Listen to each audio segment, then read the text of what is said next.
Brothers and sisters, first and foremost, let me wish all of you a happy feast of the most sacred heart of Jesus.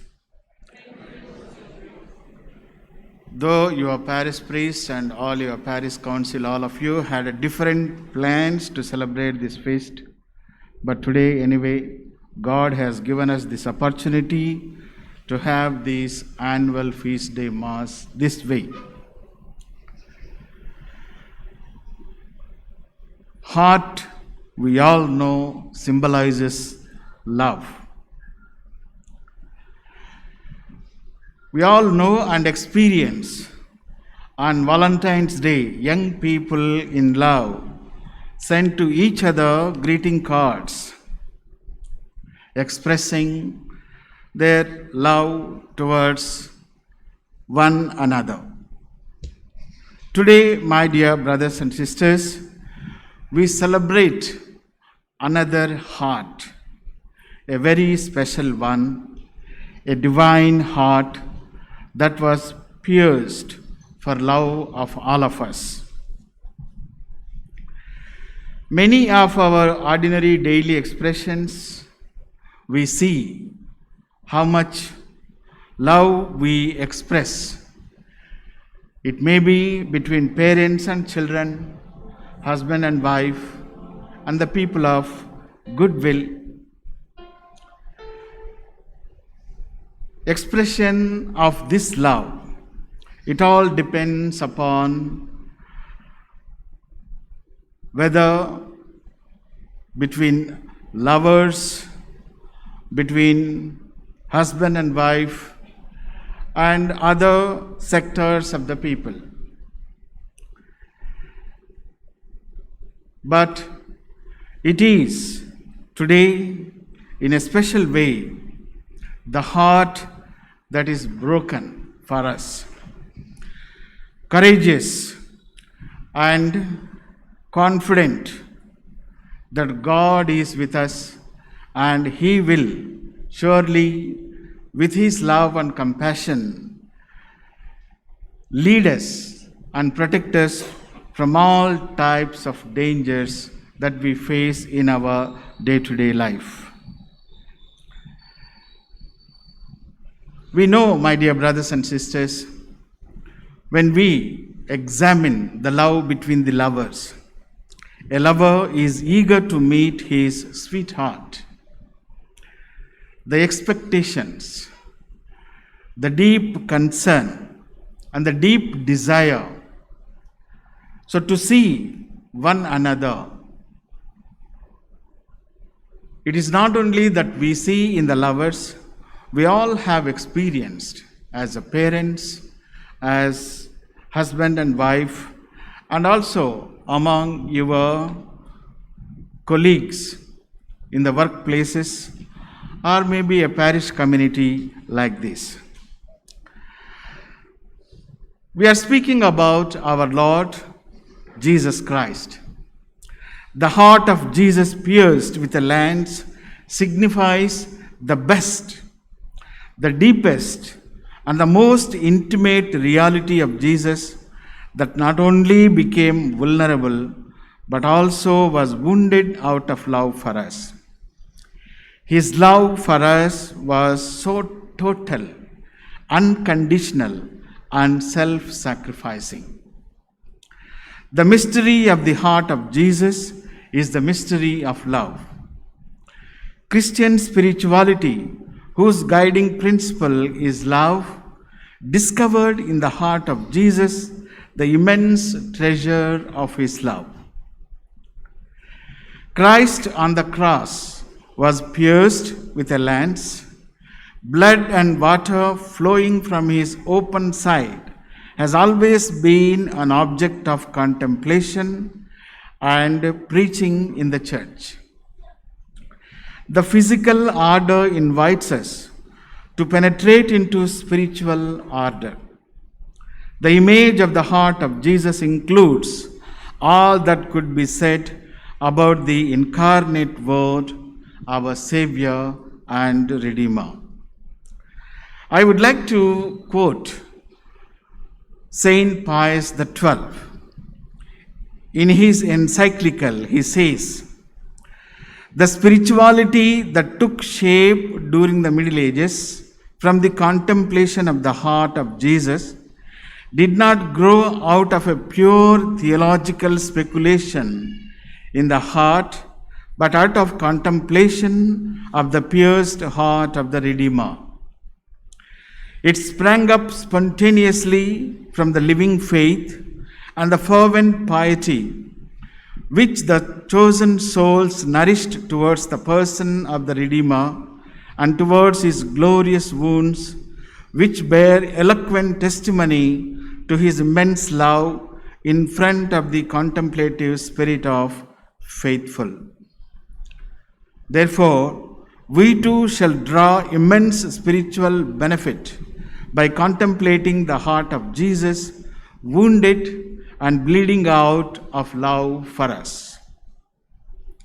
On Calvary, when Jesus had completed his sacrifice on the cross, one of the soldiers opened his heart with a spear, and immediately blood and water flowed out, so that we might drink at the source of redemption and be saved.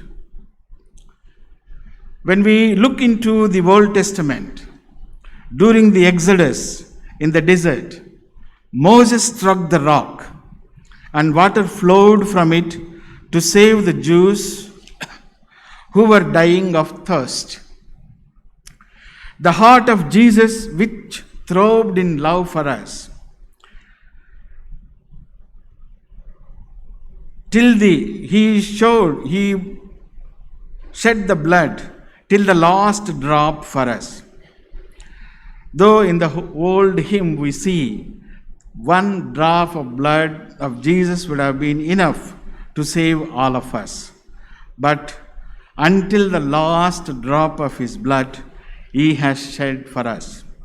This is the free gift of Jesus given to us, the life-giving water. Yet in his superabundant love, Christ poured out his blood. The love of Jesus is the love of God for us.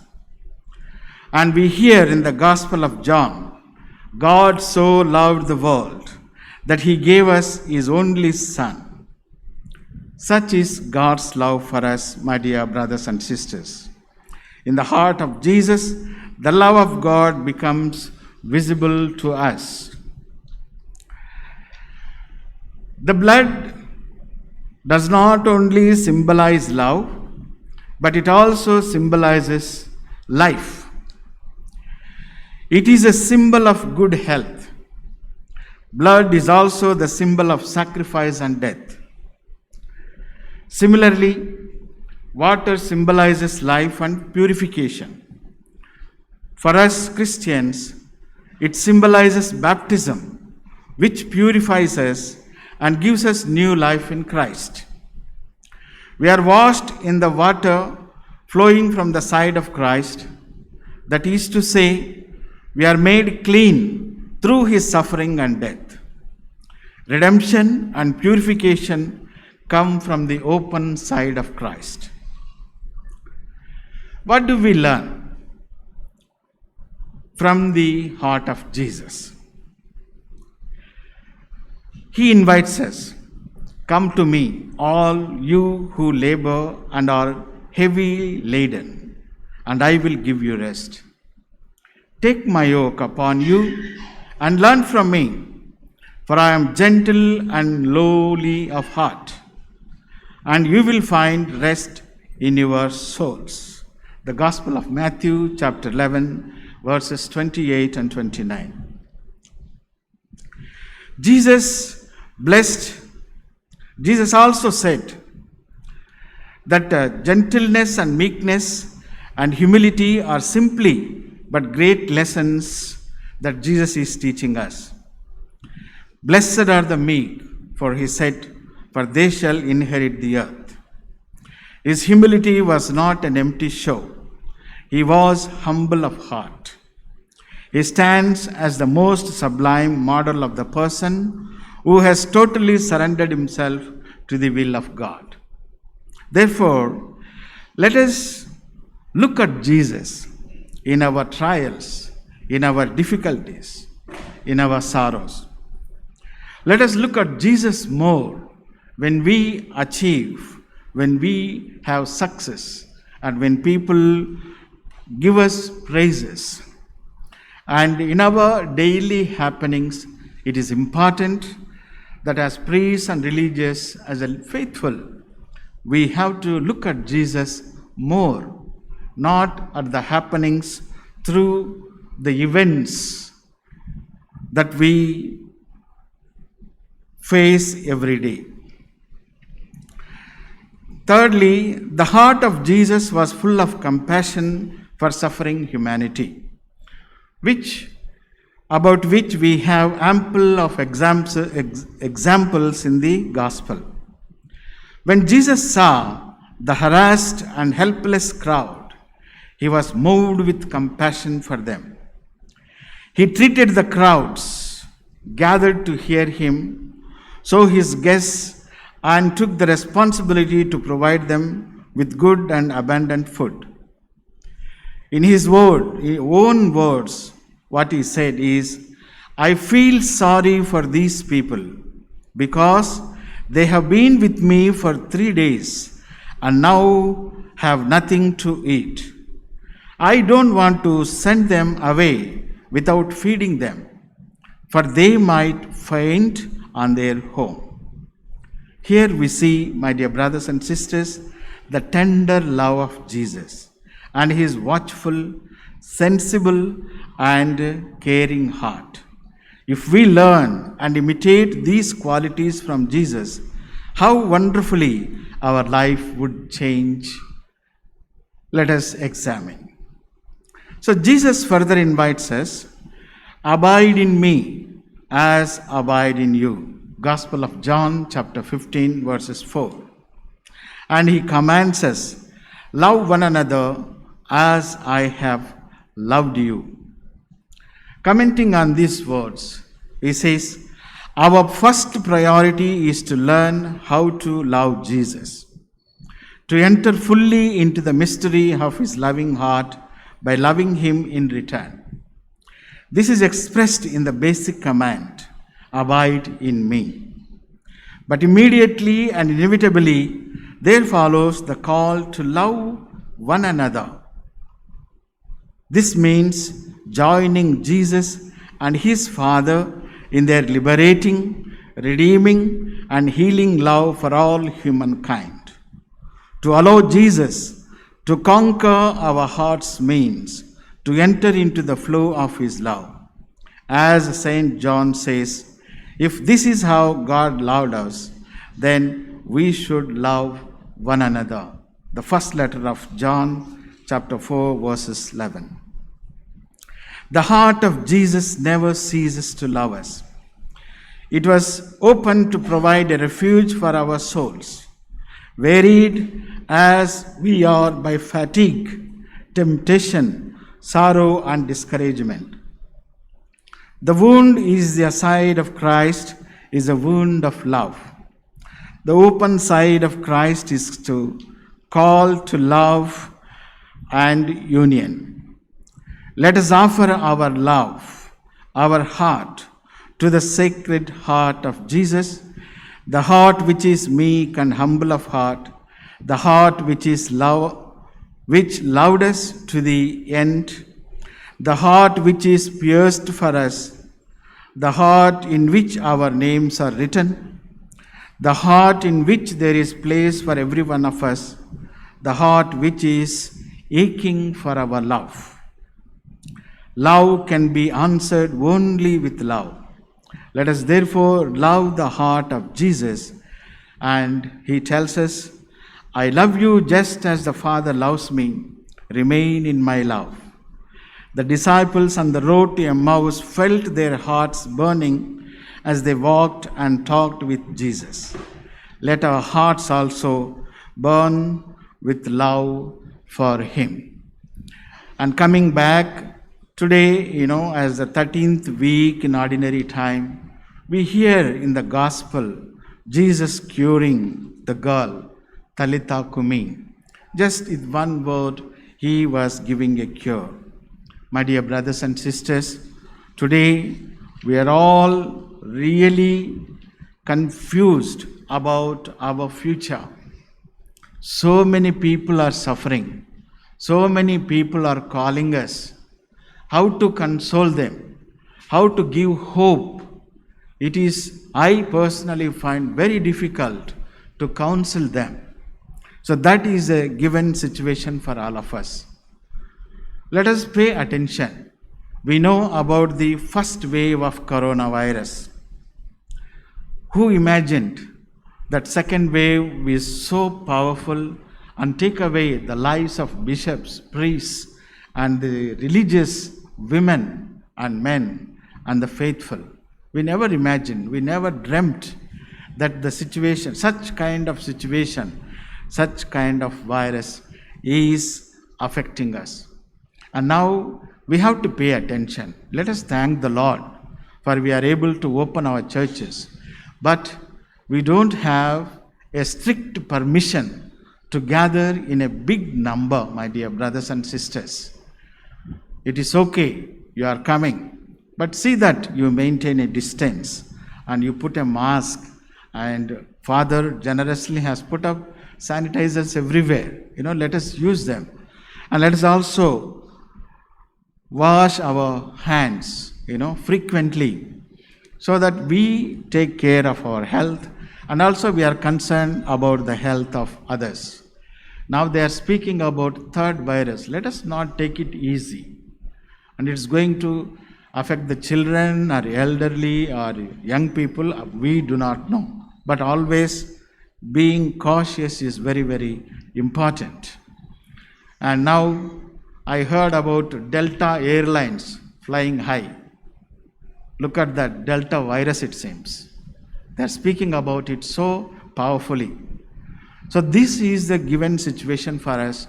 We need to be careful and we need to be grateful to the Lord for giving us such a beautiful occasion. After a long time, as a community, we are facing one another, saying hello to one another. And on this feast day of the most sacred heart of Jesus, we know about the love of Jesus. We know about the heart of Jesus that reached out to the multiple millions of people. His heart always aches for love of us. He proved his love, shedding his blood on the cross. In the same way, we all need to have the spirit of unity, the spirit of brotherhood, the spirit of sacrifice, the spirit of understanding, not simply criticizing unjustly and unchristian way. We will be spreading the wrong and false news about our community and also different places, whether it is in our archdiocese or whether in India and the entire world. Let us be, charitable towards one another at this pandemic and doing our best, whatever we can and whatever we are able to do, we should be doing also. That is what we have to learn on this feast day of the most sacred heart of Jesus. So I want to congratulate Father A.S. Tony and all our brother priests, our dean and provincial who has come to see us and pray for us, and all parish council sisters and all of you. I really appreciate. Let us be in festive mood, and in a given situation we cannot think of exuberant and extravaganza liturgical celebration and other celebrations. Though he made a stage which is really clean and beautiful, but let us wait for a opportune time that we will be able to celebrate and express our unity among ourselves, and thus giving glory to the Lord. Happy feast to you, one and all. God bless you all.